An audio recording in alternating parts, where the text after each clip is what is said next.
Você já se perguntou o que é viver de verdade? Em João capítulo 10, versículo 10, Jesus nos faz uma promessa poderosa. Ele veio para que tenhamos vida e vida com abundância. Mas o que significa ter uma vida abundante, afinal? Será que é só sobre bens materiais ou é sobre alguma outra coisa? Hoje a gente vai entender o que Jesus falou com essa promessa e como nós podemos experimentar essa vida abundante que Jesus nos prometeu. Tudo isso através da lição 12 que nos fala a promessa da vida abundante, passando pelos pontos da lição, mas principalmente falando sobre o tema dela. Esse vídeo é para você que vai dar a escolinha, está querendo se aprofundar mais sobre esse assunto, que é um vídeo introdutório sobre o tema. Então, se você não me conhece, eu sou Matheus dos Passos, fica aqui comigo até o final, eu tenho certeza que você vai ser muito edificado por esse vídeo. Mas sem mais delongas, vamos pro vídeo então. Então, por onde podemos começar falando sobre uma vida abundante? Em João capítulo 10, versículo 10, Jesus nos fala que o ladrão não vem senão a roubar, a matar e a destruir. Eu vim para que tenham vida e tenham com abundância. Eu sou o bom pastor, no versículo 11. O bom pastor dá a vida pelas suas ovelhas. Mas o mercenário que não é pastor, de quem não são as ovelhas, vê vir o lobo e deixa as ovelhas e foge. E o lobo as arrebata e dispersa. Ora, o mercenário foge porque é mercenário e não tem cuidado das ovelhas. Falar sobre uma vida abundante nos fala muito também sobre a última lição que nós estudamos, que é sobre a proteção divina. Jesus começa falando sobre isso e dá o exemplo de um pastor. Basicamente ele fala, eu sou o bom pastor e eu estou cuidando das minhas ovelhas. Se vocês pegarem o que eu represento e compararem com os outros, aqueles mercenários, aqueles que não dão a vida pelas suas ovelhas assim como eu dou, quando acontecia alguma coisa ruim, quando vinham os lobos, quando aquela coisa que quer acabar com as ovelhas vier, quando a dificuldade, quando a afronta, quando o mal vir, eles vão abandonar as ovelhas, mas eu não abandono. Eu dou a vida pelas minhas ovelhas. Jesus está falando basicamente, vocês podem viver tranquilos, ter uma vida abundante, porque eu estou cuidando de vocês. Eu não sou como aqueles mercenários que largam as suas ovelhas por qualquer coisa. Na verdade, eu sou o bom pastor e eu dou a vida por vocês. E é isso que a gente vê ali no primeiro tópico, que nos fala que Jesus é a fonte da vida abundante. O autor no primeiro subtópico nos fala sobre a fonte de verdadeira vida. E além dessa imagem de bom pastor, o apóstolo João nos mostra que Jesus, além disso,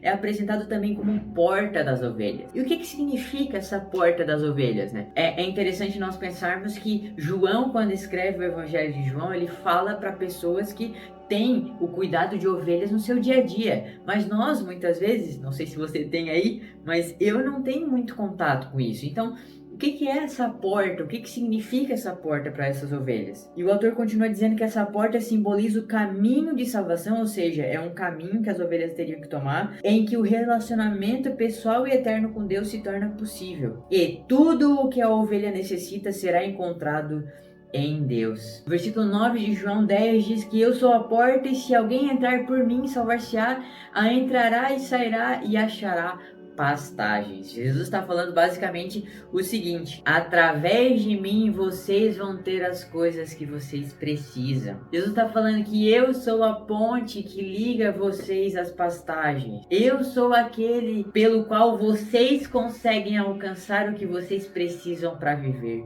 Vocês precisam de mim e eu amo muito todos vocês. E é importante nós levarmos isso para nossa vida. Tudo o que a gente precisa é conquistado por nós através de Jesus. Jesus é a porta pela qual nós passamos e depois nós encontramos pastagem. Se você está passando por qualquer outra porta, se você acha que as coisas que você precisa dependem de qualquer outra pessoa, seja de você mesmo, seja de qualquer outra coisa, o seu trabalho, a roupa que você veste, o celular que você tem, você está muito enganado. Nós estamos muito enganados porque aquilo que nós precisamos para viver as pastagens que nos alimentam e nos trazem força e vigor só são encontradas em Jesus. E no segundo subtópico, o autor continua dizendo sobre a fonte da vida abundante. E aqui ele fala basicamente sobre o contraste do que Jesus nos traz e o que os ladrões e os salteadores nos trazem. João, ele traz os mercenários, né?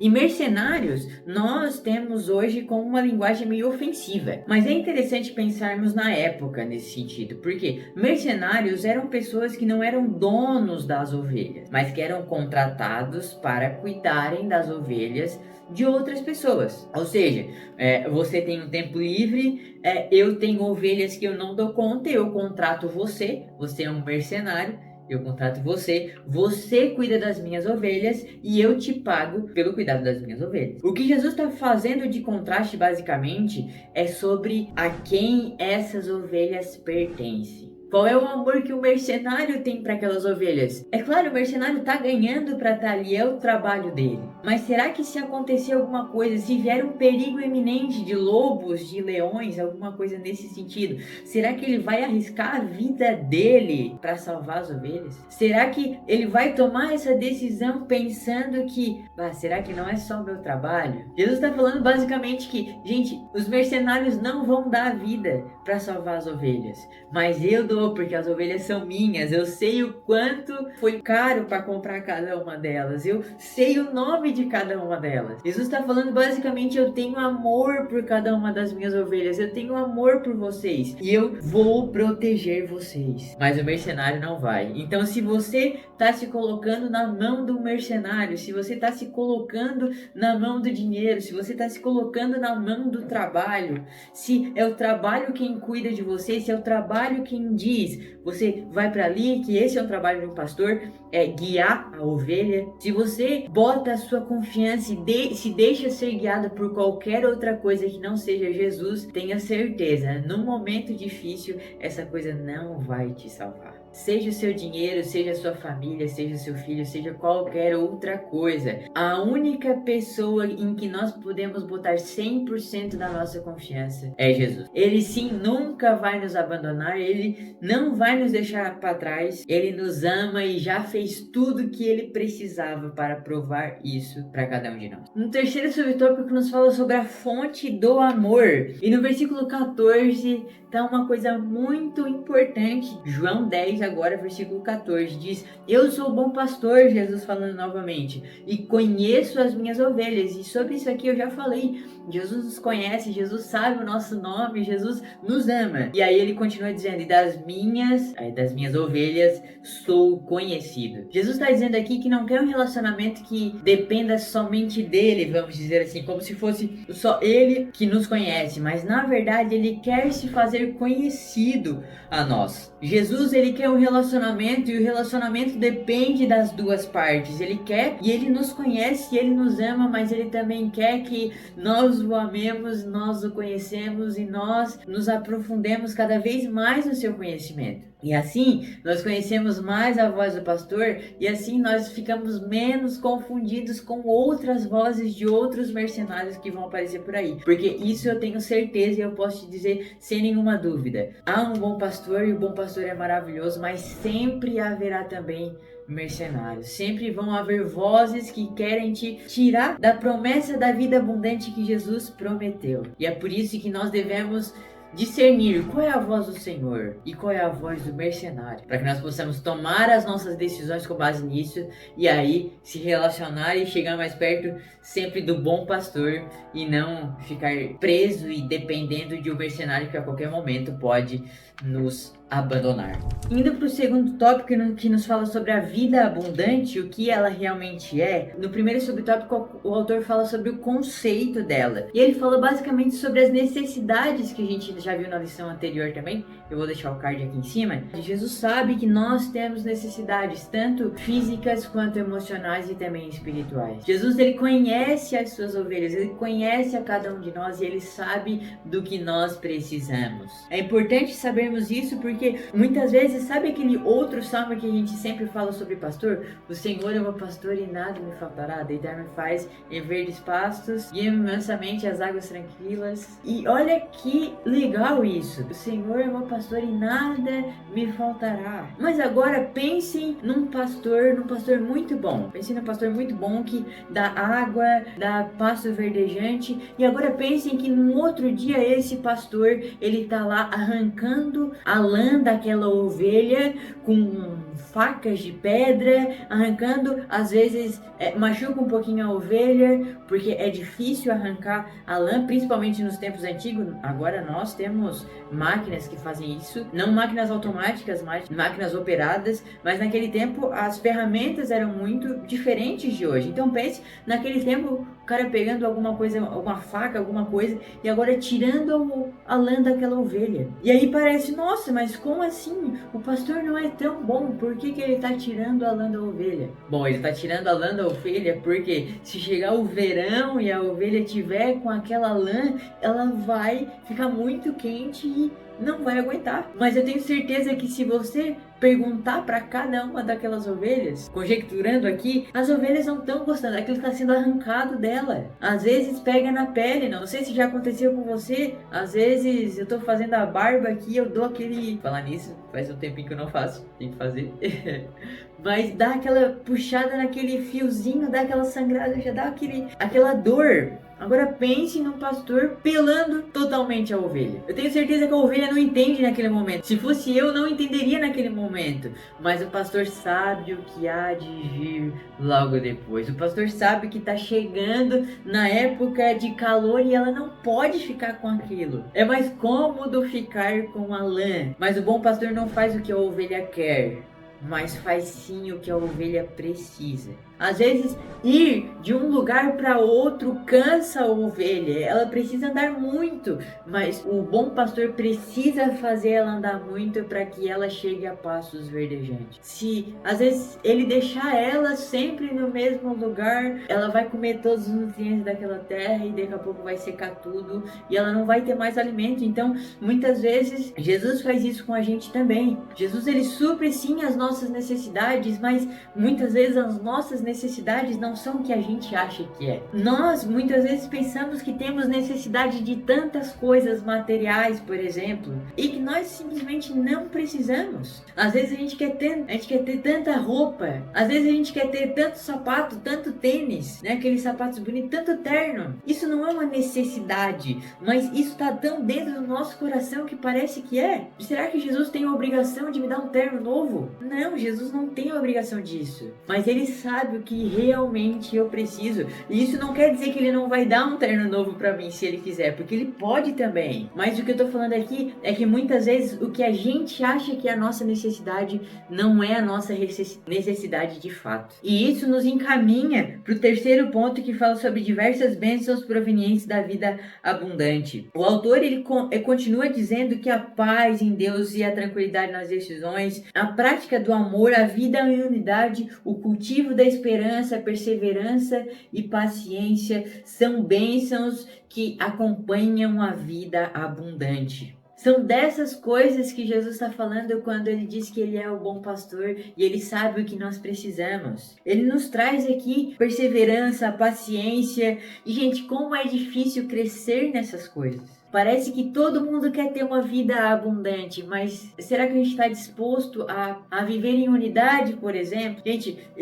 eu acho que uma das coisas que mais tiram a paz, parece que mais perturba a vida de alguém, é não viver em união. Gente, igreja, em qualquer outro lugar, trabalho, parece que quando as pessoas não estão unidas em um mesmo lugar para o mesmo propósito, gente, parece que tudo dá errado, tudo fica difícil. E Jesus sabe disso, ele não quer que o curral das ovelhas dele seja um octógono de MMA, que as ovelhas ficam se batendo. Não, ele já usa a imagem da ovelha porque a ovelha é muito mansa. E ele quer que nós sejamos mansos, quer que nós vivamos em união, porque é isso que ele planejou e projetou para cada um de nós. E é assim que nós conseguimos ter a vida abundante. E no terceiro tópico, o autor diz que o que identifica a vida abundante, como saber se eu tenho ou não a vida abundante que Jesus nos prometeu. E ele começa falando da alegria no Senhor. Em Neemias capítulo 8, versículo 10 diz que a alegria do Senhor é a vossa força.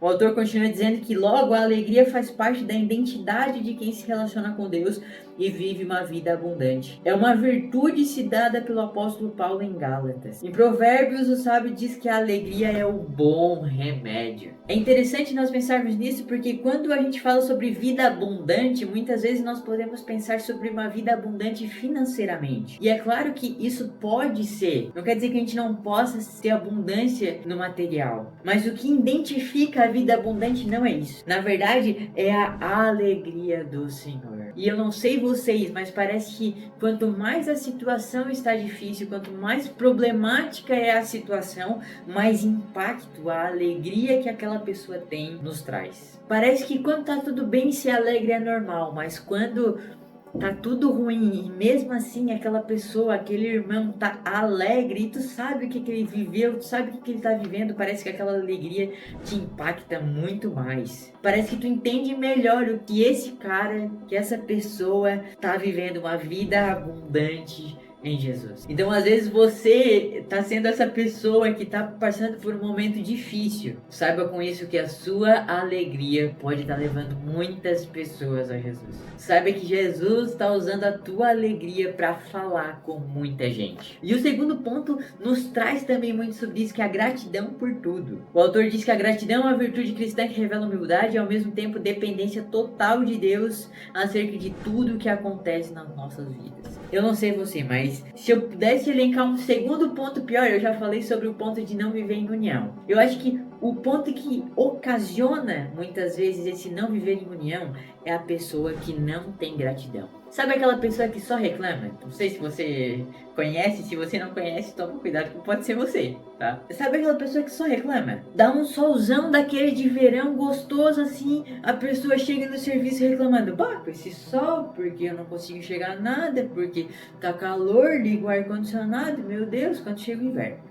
Aí chega o inverno, dá aquele friozinho gostoso de botar duas jaquetas uma por cima da outra. Aí a pessoa chega no serviço porque tá muito frio, porque não sei o que lá, porque agora minha mão tá congelando, como é que eu vou digitar? Liga o ar-condicionado no quente porque tá muito frio. Dá aquele dia na temperatura ambiente, né? Que não tem aquele sol, que tem aquelas nuvens e aí o sol por cima não tá muito claro nem muito escuro. Tá na temperatura ideal ali. A pessoa chega, porque eu queria que tivesse sol, porque agora eu precisava lavar a roupa e agora não tem sol. Já conviveu com uma pessoa assim? Gente, é terrível conviver com uma pessoa que só reclama. Mas o contrário é verdadeiro. É muito maravilhoso viver com uma pessoa que tem gratidão pelas coisas. Muitas vezes, e eu acho que nisso eu peco muito, mas muitas vezes, por exemplo, a minha esposa me faz ver coisas, me faz ver perspectivas que eu não veria normalmente. Eu geralmente sou de uma linha mais pessimista, sempre penso no que pode dar errado, mas a minha esposa tá me ensinando muito sobre isso, porque muitas vezes a gratidão que ela tem por algumas coisas que acontecem me fazem ver aquela situação com outros olhos. E é isso que Jesus quer. Jesus quer que nós tenhamos gratidão pelo que Ele está fazendo. Nós tenhamos gratidão porque às vezes Ele está tirando a nossa lã.